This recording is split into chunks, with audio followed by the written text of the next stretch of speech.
Assalamu alaikum wa rahmatullahi wa barakatuh mes chers frères et sœurs. La dernière fois on s'est arrêté sur les deux premières choses qui vont nous être demandées le jour du jugement.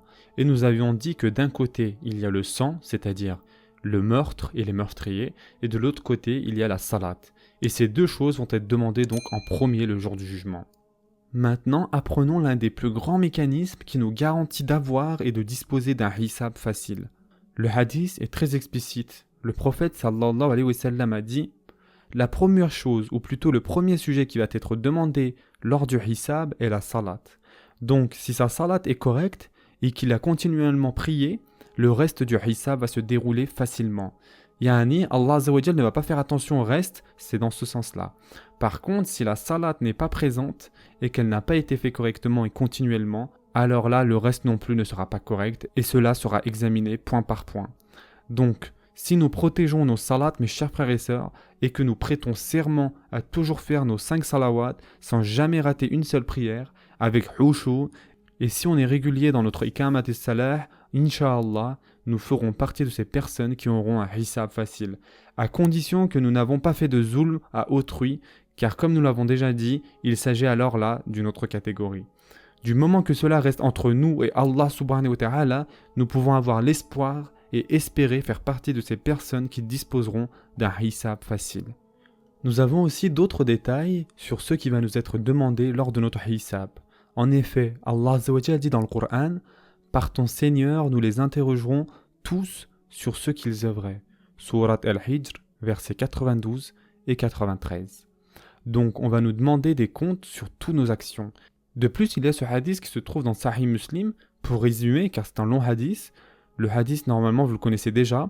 Un jour, le prophète sallallahu alayhi wa sallam, Abu Bakr radiallahu anhu et Omar radiallahu anhu étaient tous affamés, car ils n'avaient rien à manger. Et ils étaient tous assis dehors. Et là, un sahabi est passé devant eux, et il ne pouvait plus supporter de voir ça.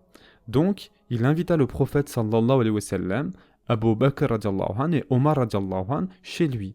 Ensuite, il décida de les nourrir en égorgeant un animal qu'il avait donc, une chèvre ou un mouton, et donc ils ont mangé de cet animal. Et après eux, de nombreuses personnes aussi se sont nourries de cette barakat. Et ensuite, le prophète sallallahu alayhi wa sallam a dit « Je jure par celui qui détient ma vie que le jour du jugement, on va te demander cette bénédiction. » Et donc ce concept, le fait qu'on demande le jour du jugement les bénédictions qu'on a eues sur cette terre, est clair et net. Allah Azza wa Jal nous demandera ce qu'on a fait des bienfaits qu'on avait, ce qu'on a fait des bienfaits dont nous avions à disposition. En effet, Allah Azza wa Jal dit dans le Coran « Puis assurément, vous serez interrogés ce jour-là sur les délices. » Surat At-Taqatur, verset 8. Allah Azza wa Jal dit aussi dans le Coran « Et ne poursuis pas ce dont tu n'as aucune connaissance. L'ouïe, la vue et le cœur, sur tout cela en vérité, on sera interrogé. » Surat Al-Isra, verset 36. Donc Allah subhanahu wa ta'ala va nous demander, ou plutôt nous interroger sur toutes ces bénédictions qu'il nous a données, comme la vue, l'ouïe, notre intellect, mais aussi toutes les bénédictions mondaines dont nous avions à disposition. Nous avons aussi un autre hadith qui se trouve dans le Tirmidhi et qui est rapporté par Abu Barza al-Aslami, radiallahu anhu, dans lequel le prophète sallallahu alayhi wa sallam a dit « Les pieds d'un serviteur ne bougeront pas le jour de la résurrection tant qu'il n'aura pas été interrogé sur ces 5 choses. Sur sa vie, dans quoi il l'a passé, sur sa science, qu'a-t-il fait avec, sur son argent, d'où l'a-t-il gagné et comment il l'a dépensé, et sur son corps, dans quoi l'a-t-il usé. » Ce sont donc les fameuses 5 questions que nous devons tous mémoriser, mes chers frères et sœurs. Imaginez, nous avons déjà les questions de l'examen que nous allons passer à l'avance. Qui ne serait pas content de connaître les questions en avance à un examen qu'il va passer?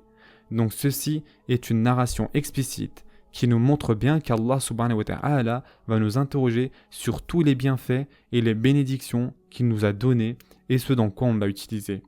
Nous savons aussi, et nous l'avons déjà mentionné, certaines catégories de personnes, leur hissa prendra place avant les autres personnes. Certaines catégories de personnes seront jugées avant d'autres catégories et nous avons un hadith très explicite concernant cela. Ce hadith se trouve dans Sahih Muslim. Et honnêtement, ce hadith devrait tous nous terrifier car il est mention que les personnes qui font des choses insincèrement, c'est-à-dire sans être sincères, seront punies avec les autres. Donc, d'après Abu Hurayra radiallahu anhu, le prophète sallallahu alayhi wa sallam a demandé à Abu Hurayra « Sais-tu qui sont les 3 premières personnes dont le hisab sera fait le jour du jugement ?» Bien sûr, Abu Hurayra radiallahu anhu a dit « Je ne sais pas, Allah et son messager c'est mieux ».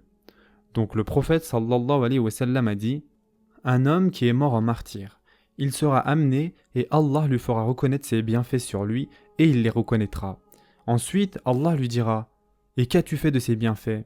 Il répondra « J'ai combattu pour toi jusqu'à ce que je meure en martyr. » Allah Azza wa Jal dira « Tu mens, tu as plutôt combattu pour que l'on dise que tu étais courageux et cela a été dit. » Ensuite, Allah Azza wa Jal ordonnera qu'il soit jeté dans le feu. Ensuite, un homme qui a appris la science, l'a enseigné et a lu le Coran. Il sera amené et Allah lui fera reconnaître ses bienfaits sur lui et il les reconnaîtra. Allah Azza wa Jal lui dira alors « Et qu'as-tu fait de ces bienfaits ?» Il répondra « J'ai appris la science, je l'ai enseigné et j'ai lu le Coran, tout cela pour toi. » Allah Azza wa Jal dira « Tu mens, tu as plutôt appris la science pour que l'on dise que tu es un savant et tu as lu le Coran pour que l'on dise que tu es un lecteur. Et tout cela a été dit. » Ensuite, Allah Azza wa Jal ordonnera qu'il soit jeté dans le feu. Ensuite, un homme à qui Allah Azza wa Jal a accordé ses largesses et à qui il a donné tout type de biens. Il sera amené et Allah lui fera reconnaître ses bienfaits sur lui et il les reconnaîtra. Allah Azza wa Jal lui dira alors « Et qu'as-tu fait de ces bienfaits ?» Il répondra « Il n'y a pas une seule chose dans laquelle tu aimes que l'on dépense sans que j'y ai dépensé pour toi. » Allah Azza wa Jal répondra « Tu mens, tu as plutôt dépensé pour que l'on dise que tu es généreux et cela a été dit. » Ensuite, Allah Azza wa Jal ordonnera qu'il soit jeté dans le feu. Ensuite, le prophète sallallahu alayhi wa sallam a dit à Abu Hurayra radiallahu anhu, ces personnes sont les 5 premières personnes dont le hisab sera fait le jour du jugement.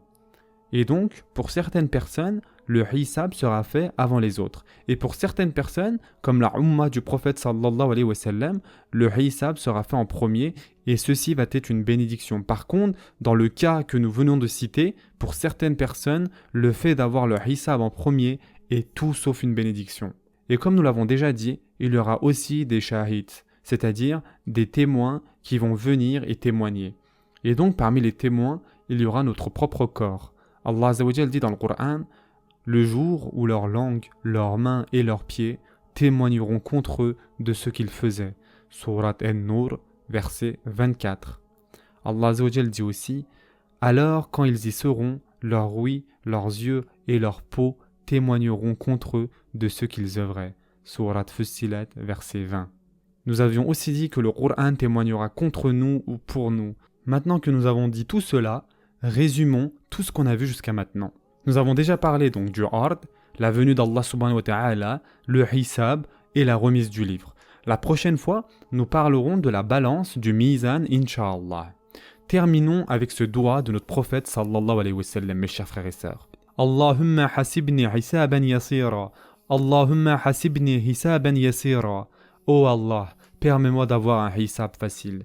Faisons ce doua régulièrement, mes chers frères et sœurs, qu'Allah Azza wa Jal nous permette d'avoir notre livre dans la main droite sans qu'on nous demande des comptes ligne par ligne sur ce qu'on a fait. Et n'oubliez pas mes chers frères et sœurs, le premier mécanisme afin d'atteindre cet objectif, ce but, est d'avoir un hisab facile et de toujours faire sa salat.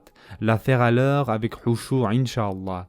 Et mes chers frères et sœurs, en ce mois béni de Ramadan, contrôlons notre langue et nos faits et gestes et ne blessons personne. Et si on l'a fait et qu'on a blessé des gens, excusons-nous auprès de ces personnes, soyons humbles et détruisons notre propre ego. Parce que croyez-moi, le jour du jugement, nous ne voulons pas que ces personnes témoignent contre nous. Qu'Allah Azza wa Jal nous permette à tous de mourir avec comme dernier mot le kalima La ilaha illallah. Prenez soin de vous mes chers frères et sœurs et à très prochainement, Inch'Allah.